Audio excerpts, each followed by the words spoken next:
Alright, welcome back to the final part of our show today on Attack the Pack. Alright, so we just got talking about how Chip Kelly is definitely not a racist. Now, who do you take? Sam Bradford or Nick Foles?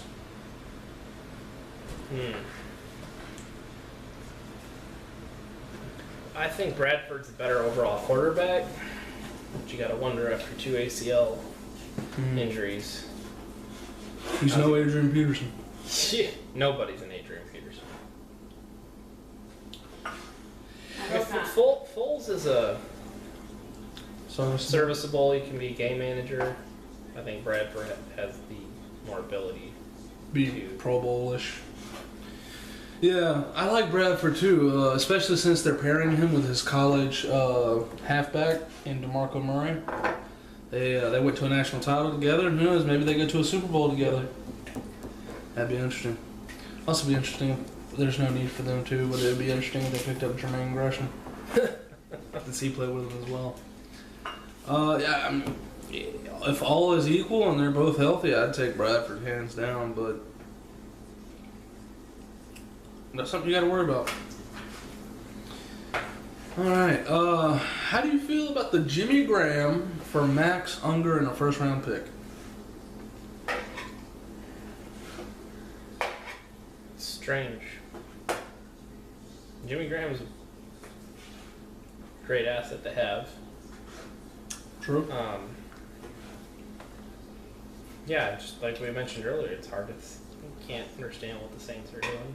No. I mean, he's good for Seattle from an offensive standpoint. Adds to a target for Wilson to throw to. Yeah. From New Orleans standpoint, I don't know what they got up their sleeve. One thing I'd like to touch on from a Seattle standpoint is it's not all sunshine and roses. People aren't realizing they lost a very key piece to their offensive line. And that offensive line was key to helping Marshawn Lynch be Marshawn Lynch these past couple of years. The center is the quarterback of the offensive line. He's got to, identify blitzers and make sure everybody knows what they're doing. And he's sitting there while the quarterback is sitting there critiquing wide receivers in the huddle. The center's sitting there critiquing the offensive line and saying, "Hey, on that play you're supposed to do this, blah blah blah." So you got to be. You can go over here. You just put that on the side. So you got to be really, smart, gifted, and it's going to be hard to replace that, man. Max Unger, when healthy, is a top 3 center in the league. Yeah. And, look at what center play did for us. Granted, Corey Linsley's just a rookie. But phenomenal play over the previous couple of years, centers. Yep. It made a huge difference against Seattle. The only way Seattle was able to get pressure on Aaron Rodgers when we played them, granted, we lost that game and it looked bad, but it wasn't as bad as it looked. The only reason Seattle was able to get pressure on Aaron Rodgers was because of Derek Sherrod, who is no longer on the team. Brian Bulaga went out with injury. Derek Sherrod comes in and fucks everything up. He's not even a fucking speed bump from Michael Bennett or Cliff Averill. Yep. That's the only way they were able to get penetration and pressure on Rodgers is through him. So the center is very important. Center is very important. So everybody's like, yeah, it takes them to the next level. But nobody is acknowledging the detriment To Seattle. And at the same time, nobody is acknowledging the benefit to New Orleans. New Orleans is trying to get away from pass happy. They re-signed Mark Ingram. They signed C.J. Spiller. They got rid of Kenny Stills, one of their better offensive weapons. They got rid of Jimmy Graham, one of their better passing weapons, receiving weapons. So they're trying to get away from passing so much because Drew Brees is getting older. They're trying to get to ground and pound. Well, Max Unger's going to give them that. Yeah. So it's not all doom and gloom in New Orleans right now, and it's not all high-toting, sunflowers in Seattle. People aren't looking at it from a whole standpoint. No, you're gonna. I know they have power ranking Seattle's #1, but you're gonna see them continue to decline. Yeah. They can't payroll what they had. Yeah. Moving on to Mike Wallace to Minnesota.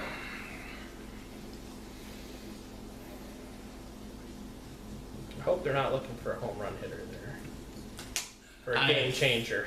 I think that's the mindset was.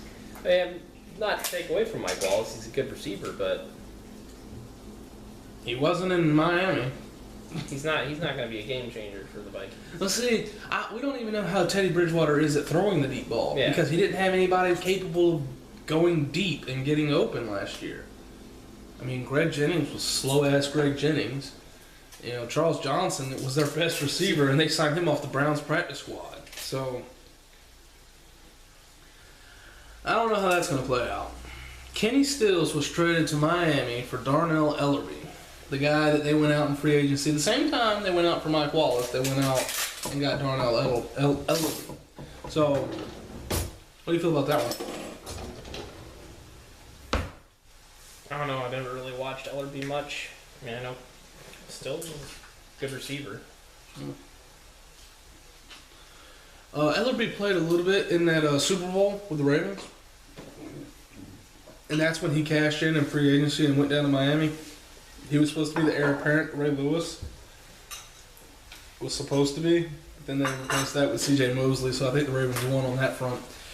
Basically, Darnell Ellerby is going to come in and be Curtis Lofton's replacement. Yeah. So, I mean, it's good for the Saints because they didn't... They filled a hole, but at the same time, they didn't really improve. It's just kind of like a parallel shift. So, but at the same time, you lost a really good receiving weapon. But, I don't know, supposedly there are reports that Kenny Stills didn't get along with Drew Brees. So, Drew asked for him to be shipped out. What's today's date? 22nd. Oh, thank God. Your wife and refrigerated goods. Speak from first-hand experience. I do, sadly. All right, what do you think about the Ravens trading Haloti Ngata to the Lions for some picks? From their standpoint, I mean, I guess they looking to get some picks and develop some players into their system.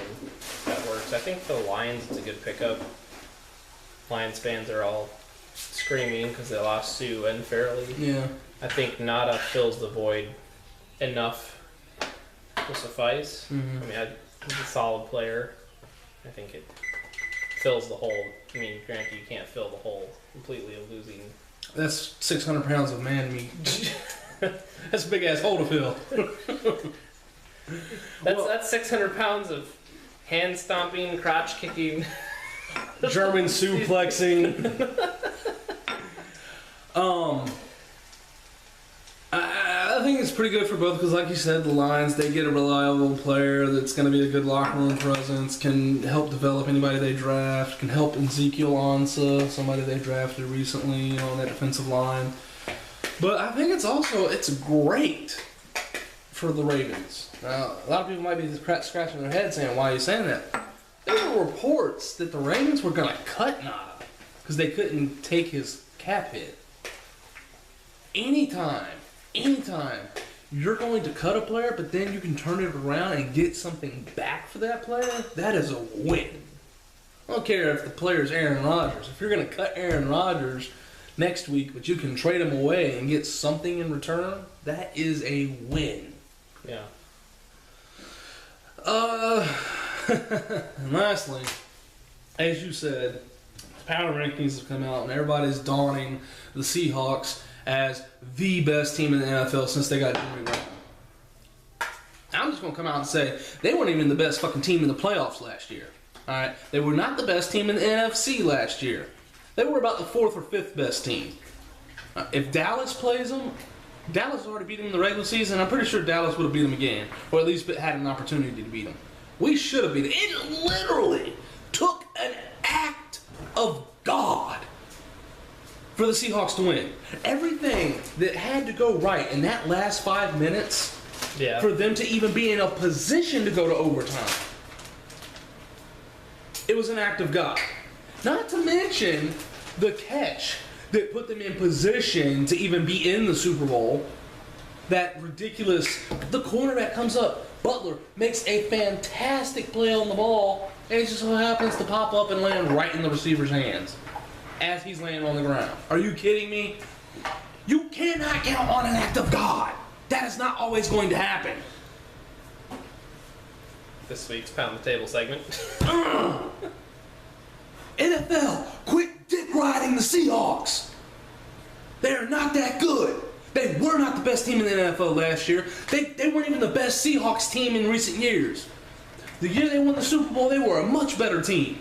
Quit dick riding. Oh. I mean, are you serious? Bro, do you even football? I mean,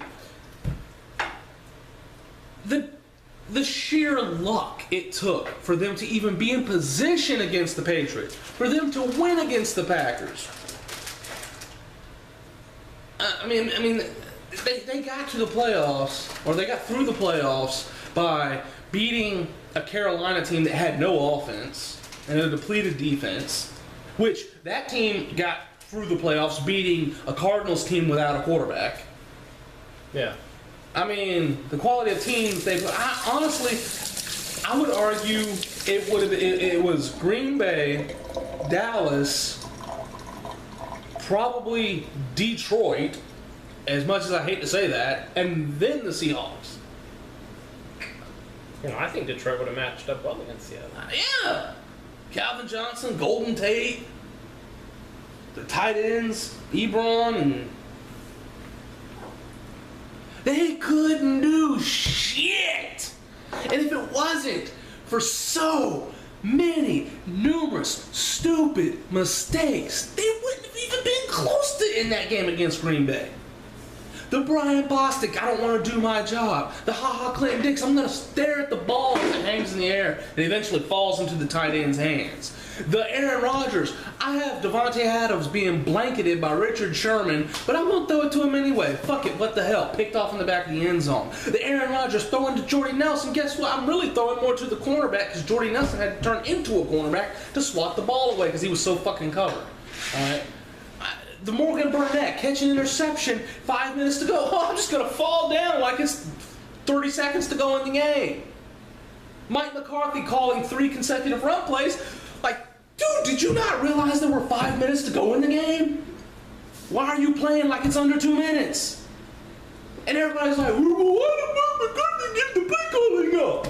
Because he's fucking retarded at it. I don't know why these people go constantly praise Mike McCarthy. Oh, it's a mistake. It's a mistake. Do you even football? Do you? Did you see the play calling? His play calling has been atrocious. It was atrocious all year last year. It cost us so many points. It cost us some games. His play calling was atrocious. The Vikings game, the one where Eddie Lacy had 100 and something yards on 10 carries, he could have had 300. All right, we came out and we romped on them. Every time we ran on first down, we scored touchdowns. We scored a touchdown on that drive if we ran on first down. We had 10 drives. We had like 11 drives. 4 or 5 of them, we ran on first down. We scored touchdowns on all of them. The other 6, we passed on first down. We didn't score a single point. Run the fucking ball. I think this year, because he stepped back and he's not gotta get the ball to this guy. I want Aaron to throw the ball deep downfield. Oh, 3rd and inches? Let's go with deep ball. From our 22. Yeah, from our own 22. Anyways, Joe. Anything to contribute on that? Don't think I can really contribute anything to that. Alright. Well, this has been Attack of the Pack. Thanks for watching. Have a good day. See you next time. Deuces.